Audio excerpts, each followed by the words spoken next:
છેલ્લા કેટલાક દિવસથી તપાસ ચાલતી હતી. હાલ શું હકીકત સામે આવી છે? સ્કૂલ તરફથી કઈ કઈ વિસંગતાઓ સામે આવી છે જે શરતોનો ભંગ થયો હોય? એક 2001-2ના વર્ષમાં સ્ટેન્ડિંગ કમિટી અને બોર્ડના ઠરાવ દ્વારા ટેન્ડર મારફતે એજ્યુકેશન ટ્રસ્ટોની ઓફરો મંગાવી હતી શાળા ચાલુ કરવા માટેની. એ અંતર્ગત 7 ડે સ્કૂલમાં તરફથી જે ડોક્યુમેન્ટ સબમિટ કરવામાં આવ્યા હતા તેમાં પ્રાઇમા ફેસી દેખાઈ રહ્યું છે જે આજે કમિટીમાં જે જવાબ રજૂ કરવામાં આવ્યો તો જેનું ડોક્યુમેન્ટ આપ્યું છે એ ટ્રસ્ટનું ડોક્યુમેન્ટ છે નહીં, તેને માટેની ફર્ધર તપાસ સોંપવામાં આવી છે. અને જો આ અંગે કોઈ ટ્રસ્ટ ના હોય અને એ સિવાય અન્ય કોઈને આપવાનું તો તાત્કાલિક પગલાં લેવાની જાણ કરવામાં આવી છે. નિયમોનો ભંગ આ કિસ્સામાં થયો હોય તેવું લાગી રહ્યું છે.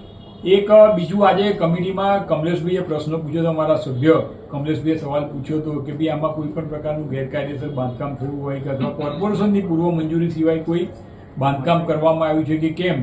તો કમિટીમાં જે પ્રશ્નનો જવાબ આપ્યો એમાંથી એવું ફલિત થાય છે કે એક ટેન્ડરની શરત હતી કે કોર્પોરેશનની પ્લાન પાસ કર્યા બાદ જ કોઈ પણ પ્રકારનું ત્યાં બાંધકામ કરવામાં આવે.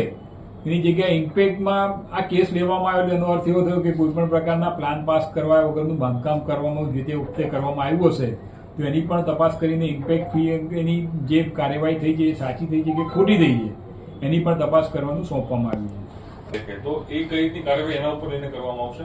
એટલે તાત્કાલિક આપણે એમને તપાસ કરવાનું સોંપેલું છે કે ભાઈ ટ્રસ્ટ છે, ખરેખર આ ટ્રસ્ટ છે કે નહીં. જો જે લિસ્ટ ડીડ કરવામાં આવ્યું છે તેમાં પ્રાઇમા ફેસી જે જવાબ રજૂ કરવામાં આવ્યો એમાં એવું જણાઈ આવ્યું છે કે કંપની દ્વારા આ લિસ્ટ ડીડ કરવામાં આવ્યું છે તો એ સ્વાભાવિક રીતે એક ઉલ્લંઘન દેખાઈ રહ્યું છે. તેની તપાસ કરીને તાત્કાલિક પગલાં લેવાની જાણ કરેલી છે. આ તમામ વિસંગતાઓના આધારે આગામી દિવસોમાં સ્કૂલ સામે કોર્પોરેશન લેવલથી શું કાર્યવાહી થઈ શકે? એ લીગલ ઓપિનિયન બાદ જે બી કાયદાકીય કાર્યવાહી કરવાની થતી હશે એ કાર્યવાહી કરવામાં આવશે.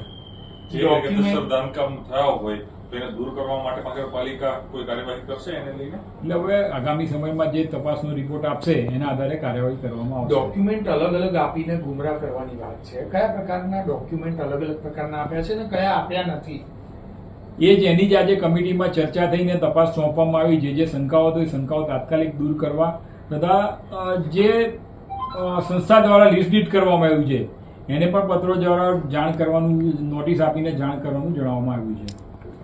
એડિટર મિત્તલ પરમાર, અમદાવાદ. પેલો